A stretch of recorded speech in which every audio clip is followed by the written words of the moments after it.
ذلك لمن الشاہدین والشاکرین والحمد للہ رب العالمین۔ ایک مرتبہ باواز بلند درود پاک پڑھیں۔ اللہم صلی علی سیدنا مولانا محمد معدن الجود والکرم وعلی آلہ وبارک وسلم صلاۃ و سلام علیک یا رسول اللہ صلی اللہ علیہ وسلم۔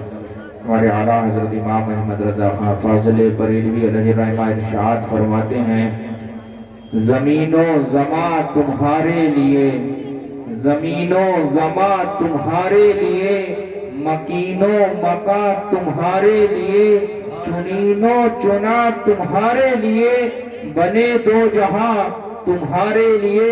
یا رسول اللہ، دہن میں ہے زباں تمہارے لیے، بدن میں ہے جاں تمہارے لیے۔ آقا ہم آئے یہاں تمہارے لیے، اٹھے بھی وہاں تمہارے لیے۔ سبحان اللہ سبحان اللہ۔ اور ہمارے تاج الشریعہ ارشاد فرماتے ہیں، جہاں بانی عطا کر دے، سبحان اللہ۔ جہاں بانی عطا کر دے، بھری جنت ہبا کر دے، نبی مختار کل ہیں، جسے جو چاہے عطا کر دیں۔ سبحان اللہ سبحان اور خدا و مصطفیٰ کے رمز سے ادراک عاجز ہے، خدا و مصطفیٰ کے رمز سے ادراک عاجز ہے۔ خدا کو مصطفیٰ جانے اور مصطفیٰ کو خدا جانے۔ اللہ۔ سبحان اللہ سبحان اللہ۔ میں بہت زیادہ وقت نہیں لوں گا کیونکہ ہمارے حضرت چاند میں صاحب نے فرمایا تھا کہ 1:30 بجے ختم ہو جائے گا، لیکن 1:36 ہو گیا، تو میں بہت 5-10 منٹ کا وقت لوں گا۔ اگر 5 منٹ زیادہ ہو جائیں تو معاف کر دیں۔ میں نے قرآن کی ایک آیت کی تلاوت کی تھی، کنتم خیر امۃ اخرجت للناس تأمرون بالمعروف وتنہون عن المنکر، تأمرون بالمعروف وتنہون عن المنکر۔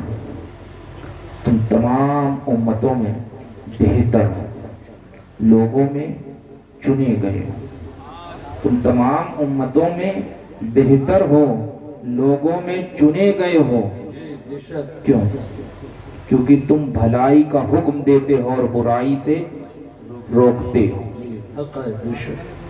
صرف اسی لیے تم تمام امتوں میں بہتر ہو کہ تم بھلائی کا حکم دیتے ہو اور برائی سے روکتے ہو۔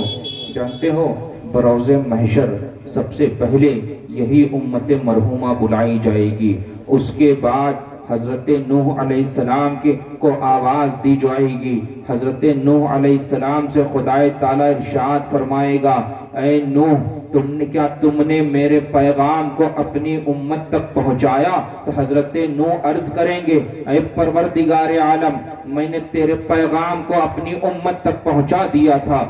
جب حضرت نوح کی امت سے خدا تعالیٰ پوچھے گا، اے نوح کی امت، کیا نوح نے میرے پیغام کو تجھ تک پہنچایا تھا؟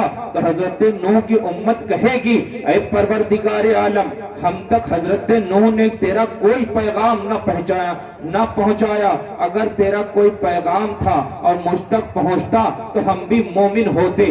پھر خدا تعالیٰ حضرت نوح سے سوال کرے گا، اے نوح، تمہاری امت کہہ رہی ہے کہ تم نے میرے پیغام کو اپنی امت تک نہ پہنچایا۔ اے نوح، کیا تم حضرت نوح عرض کریں گے، اے پروردگار عالم، میں نے تیرے پیغام کو اپنی امت تک پہنچایا تھا۔ پھر حضرت اللہ تعالیٰ ارشاد فرمائے گا، اے نوح، کیا تمہارے پاس کوئی گواہ ہے؟ اے نوح، کیا تمہارے پاس کوئی گواہ ہے؟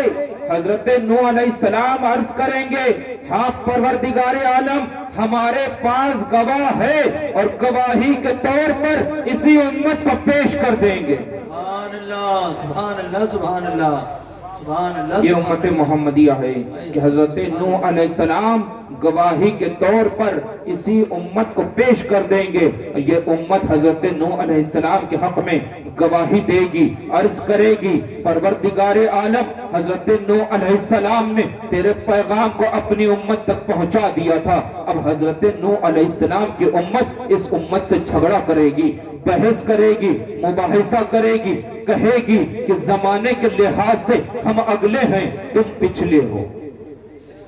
ہم اگلے ہیں، تم پچھلے ہو، پھر تم مجھ پہ کیسے گواہی دے سکتے ہو؟ اس وقت یہ امت کہے گی کہ مجھے قرآن نے خبر دی۔ سبحان اللہ سبحان اللہ سبحان اللہ. یہ امت کہے گی کہ مجھے قرآن نے خبر دی، لیکن مسلمانوں آج قرآن کی ان خبروں کو ہم نے پڑھنا چھوڑ دیا. بروز محشر یہی امت کہے گی کہ ہم کو حضرت نوح علیہ السلام کی امت سے کہے گی کہ ہم کو قرآن پاک نے خبر دی کہ اللہ تعالیٰ کے پیغام کو حضرت نوح نے اپنی امت تک پہنچا دیا تھا، ہم کو یہ قرآن نے خبر دی، لیکن آج ہم نے قرآن کی خبروں کو پڑھنا چھوڑ دیا. آج ہم نے نیوز پیپر کی خبروں کو پڑھنا شروع کر دیا. صبح ہوتی ہے نیوز پیپر کی خبریں پڑھ لی جاتی ہیں، لیکن قرآن کی خبریں نہیں پڑھی جاتی. آج ہم نے قرآن کو جزدان میں لپیٹ کر گھر کے اونچے طاق میں رکھ دیا ہے، گھر کے اونچے طاق میں رکھ دیا ہے کہ بس قرآن پاک رکھا ہے، ہمارے گھر پہ برکتیں نازل ہو جائیں گی، ہے نا. ہم سے تو اتنی بھی توفیق نہیں ہوتی کہ لاؤ ہر دوسرے دن اس کا جزدان کو صاف کر دیں. اسے قرآن پاک کے جزدان پر کتنی دھول پڑی ہوتی ہے نا. ہم کبھی اس کو کھول کے نہیں دیکھتے، اتنا وقت نہیں ہمارے پاس، ہے نا. یہی حال ہے نا ہمارا. اس کے بعد ہم چاہتے ہیں کہ ہم کو برکت کا تعویذ مل جائے، بس ہم کروڑ پتی بن جائیں، ہمارے گھر پہ برکتوں کا نزول ہو جائے، ہے نا. جبکہ تم اگر صبح جب اٹھو اور جس وقت تم منہ دھلتے ہو اس وقت منہ دھلو، تھوڑا سا اس میں بڑھا لو کہ وضو کر لو، اور جتنی دیر میں تمہاری چائے بنے نا تم صرف قرآن پاک کی 5 لائنیں پڑھ لو. جتنی دیر میں چائے بنے گی نا، چائے بننے میں 5 منٹ کا وقت لگے گا نا، 5 لائنیں قرآن پاک کی پڑھ لو بس، اور اس کو رکھ دو.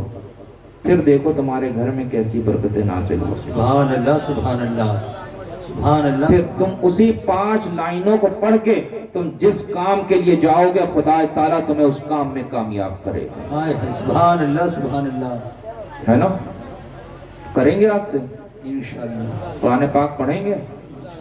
ہاں روزانہ جب صبح منہ دھولیں گے نا تو منہ دھلنے کے ساتھ ساتھ وضو کریں گے. ہاں وضو کرنے کا صبح صبح وضو کرنے کا بہت ثواب ملے گا، ہے نا. اور پھر قرآن پاک کو جب کھول کے دیکھیں گے، لیکن یہ نہیں ہو کہ فجر کی نماز چھوڑ دی، ایسا نہیں ہے. پہلے سب سے پہلے تو فجر کی نماز پڑھیں گے، ہے نا. بہرحال حضرت سلیمان ابن مقاتل سے مروی ہے، آپ فرماتے ہیں کہ ایک روز حضرت موسیٰ علیہ السلام نے خدا کی بارگاہ میں عرض کیا کہ اے پروردگار عالم، میں الواح توریت میں ایک امت کا ذکر پاتا ہوں جو شافع اور مشفع ہوگی، یعنی کہ وہ شفاعت کرے گی، اس کی شفاعت قبول کی جائے گی. اے مولا تو اسے میری امت بنا دے. میرا رب ارشاد فرماتا ہے اے موسیٰ وہ میرے محبوب محمد عربی صلی اللہ علیہ وسلم کی امت ہے. اس کے بعد حضرت موسیٰ پھر عرض کرتے ہیں اے پروردگار عالم، میں الواح توریت میں ایک امت کا ذکر پاتا ہوں جو 5 وقت کی نماز پڑھے گی، اور وہ 5 وقت کی نماز اس کے گناہوں کا کفارہ بن جائے گی. اے پروردگار عالم اس کو میری امت بنا دے. میرا رب ارشاد فرماتا ہے اے موسیٰ وہ میرے محمد عربی صلی اللہ علیہ وسلم کی امت ہے. آج جانتے ہو ہمارے حالات کیا ہو گئے. آج ہم نے 5 وقت کی نماز تو چھوڑ دی، لیکن زمانے میں ناشکری شروع کر دی. ہم نے لوگوں سے ایک بات کہنا شروع کر دی، پتہ نہیں کیا ہو گیا، ہمارے خدا تعالیٰ میری دعا نہیں قبول فرماتا، ہے نا. ہم نے نماز چھوڑ دی، ہے نا. ایک ناشکری شروع کر دی کہ پتہ نہیں کیا ہو گیا، خدا ہمارا امتحان لے رہا، ہماری آزمائش کر رہا، ہے نا. لیکن ہم نماز چھوڑ دی، جبکہ نماز 5 وقت کی نماز اس کے انسان کے گناہوں کے کفارہ بن جایا کرتی ہے نا. آج سے نماز پڑھیں گے انشاءاللہ. بہرحال پھر حضرت موسیٰ آگے عرض کرتے ہیں پروردگار عالم، میں مفتی صاحب ابھی بیان کر رہے تھے نا، میں بس ان کی بات پہ آ رہا ہوں. حضرت موسیٰ عرض کرتے ہیں پروردگار عالم، میں الواح توریت میں ایک امت کا ذکر پاتا ہوں جو اہل ضلالت کو اور آخری وقت میں کانے دجال کو قتل کرے گی. اے مولا تو اس کو میری امت بنا دے. کہ اہل ضلالت کون ہے، اہل ضلالت کون لوگ ہیں؟ تو اہل ضلالت بد مذہب اور گمراہ، اور بد مذہب کون ہیں؟ تو مفتی صاحب وہابیوں کے بارے میں بیان کر رہے تھے نا، بد مذہب وہابی، دیوبندی ہیں، قادیانی ہیں، رافضی، ہے نا؟ تو یہی امت انہیں تباہ و برباد کرے، ہے نا؟ تو بس ایک بات بتائیے، وہابیوں سے رشتہ داری تو نہیں کریں گے؟ نہیں، پکا وعدہ کریے، لگتا ہے کہ کریں گے، تو پھر بول کیوں نہیں رہے؟ بولیے نا، نہیں کریں گے انشاءاللہ۔ وعدہ ہے؟ ہاں، وہابیوں کیا شادی برات تو نہیں کریں گے؟ ان سے رشتہ داری تو نہیں کریں گے؟ ہاں، ان کے یہاں کھانا تو نہیں کھائیں گے؟ ان کے ساتھ پانی تو نہیں پئیں گے؟ وہ بیمار پڑ جائیں گے انہیں دیکھنے تو نہیں جائیں گے؟ وہ راستے میں مل جائیں گے انہیں سلام تو نہیں کریں گے؟ ہاں، ان کے ساتھ نماز تو نہیں پڑھیں گے؟ ان کے جنازے تو نہیں پڑھیں گے؟ آپ جانتے ہیں یہ جو میں وعدہ لے رہا ہوں میں اپنا نہیں، میری بات نہیں ہے، میرے آقا مصطفیٰ جان رحمت ارشاد فرماتے ہیں، مصطفیٰ جان رحمت ارشاد فرماتے ہیں کہ بد مذہبوں سے دور رہو، کہیں وہ تمہیں گمراہ نہ کر دیں۔ جی جی، بد مذہبوں سے دور رہو، کہیں وہ تمہیں گمراہ نہ کر دیں، ان کے ساتھ کھانا نہ کھاؤ، ان کے ساتھ پانی نہ پیو، وہ بیمار پڑ جائیں ان کی عیادت کو مت جاؤ، ان کے ساتھ نماز نہ پڑھو، اور وہ مر جائیں ان کے جنازے نہ پڑھو، کہیں وہ تمہیں گمراہ نہ کر دیں، ہے نا؟ یہ میری بات نہیں، مفتی صاحب بیان کر رہے تھے نا، نہ یہ میری بات ہے نہ مفتی صاحب کی بات ہے، یہ اللہ کے نبی کی بات ہے، یہ اللہ کے نبی کی بات ہے نا؟ بہرحال آگے حضرت موسیٰ عرض کرتے ہیں، پروردگار عالم، میں مختصر کیے دیتا ہوں کہ پروردگار عالم میں ایک امت کا ذکر پاتا ہوں جو نیکی کا ارادہ کرے گی، نیکی کا ارادہ کرے گی، اور جب نیکی کا ارادہ کرے گی تو اس کے نامہ اعمال میں ایک نیکی لکھ دی جائے گی۔ جب صرف نیکی کرنے کا ارادہ، مان لیجئے کہ نماز پڑھنے کا ارادہ کرے گی، سوچے گی، تو اس کے نامہ اعمال میں ایک نیکی لکھ دی جائے گی، اور جب نیکی کر گزرے گی تو اس کے نامہ اعمال میں 1 سے 90 تک نیکیاں لکھ دی جائیں گی۔ سبحان اللہ، سبحان اللہ۔ لیکن آج ہمارے حالات جانتے ہیں، آج نیکی سوچنے سے بھی ہم گئے گزرے ہو گئے، آج ہم نیکی کے بارے میں سوچتے تک نہیں ہیں۔ آج ہمارے حالات یہ ہو گئے کہ ہم نے دن بھر محنت مزدوری کی، رات کو ہم بستر پر گئے تو اپنی بیوی سے ہم نے کہا، سنو، جانتی ہو فلانے نے ایسا کیا ہے، دھماکے نے ایسا کیا ہے، فلاں ایسا ہے، فلاں ویسا ہے، فلاں کے یہ عیب ہیں، فلاں کے وہ عیب ہیں، لیکن مسلمانوں غیروں کو اٹھا کر دیکھو، جب وہ بستر پہ جاتے ہیں تو بیوی سے کہتے ہیں، اے میری بیوی، ہمارے بیٹے کو صبح اتنے بجے اٹھا دینا، اس کو ٹیوشن جانا ہے، اس کو اسکول جانا ہے، اس کو پڑھنے جانا ہے، اس کو محنت کرنا ہے، اس کو IAS بننا ہے، اس کو ڈاکٹر بننا ہے، اس کو کلیکٹر بننا ہے۔ لیکن ہم نے کیا کیا؟ ہم بستر پہ گئے، بیوی سے ایک بات کہی کہ بیوی، فلاں رشتہ دار ایسا ہے، فلاں خاندان والا ایسا ہے، فلاں مولانا صاحب ایسا ہے، فلاں مولوی صاحب کی یہ بات ہے۔ ہمارے یہ حالات ہو گئے، ہم نے نیکی کرنا تو دور کی بات ہے، ہم نے نیکی کے بارے میں سوچنا تک چھوڑ دیا ہے نا؟ غیروں کو دیکھو، غیر اپنی بیوی سے تاکید کر کے سوتے ہیں کہ ہمارے بچے کو صبح اٹھا دینا، اسے ٹیوشن جانا ہے، اسے اسکول جانا ہے۔ آج ہم نے کیا کیا ہے؟ ہمارے مسلمان کا بچہ 10 بجے تک پڑا سوتا رہتا ہے۔ تم کیا سمجھتے ہو؟ تم یہ سمجھتے ہو کہ نہیں، اولاد کو کھانا دے دیا، ہم نے ذمہ داری ہماری پوری ہو گئی؟ ایسا نہیں ہے۔ اولاد کو علم دینا، اولاد کو اچھی تربیت دینا، یہ تمہاری ذمہ داری ہے۔ بے شک، بے شک۔ اور جانتے ہو، علم ایک نور ہے، علم سے تمیز پیدا ہوتی ہے نا؟ تمہاری اولاد اگر غلط راستے پہ چلے گی تب بھی تم سے سوال کیا جائے،